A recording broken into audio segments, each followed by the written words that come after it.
بدا تخيلوا معايا كون في المدرسه بلاصه ميديرين داكشي ديال الكراسه والطوابل والقماط ما عرفتش داكشي نديروا لينا السدادر والمخاد وشي تفريشه ديال شي صالون بلدي لا بيد الكلاس اللي كيوحد الكوزينه بحال هكاك عشيه ميمكنش شحال غنركز ونبدا ندير ديك الجلسه ديال شتي كتحط مخده فوق رجليك وكتكون هكا شو ميمكنش شحال غنبدا نتبع شي الاولى والقيزم دابا بالعقل واش تلميذ 8 سوايع وهو مقلد في كرسي وكرسي حرش كيحرد الحوايج بغيتي يركز ويجيب مزيان انا بعدا ما نقدرش انا كيعجبني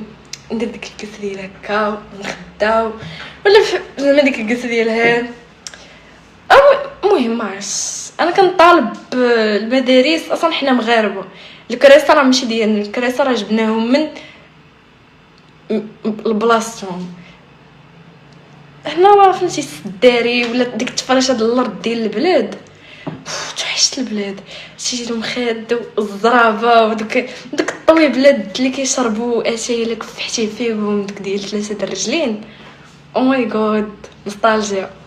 ما علينا بسلامه.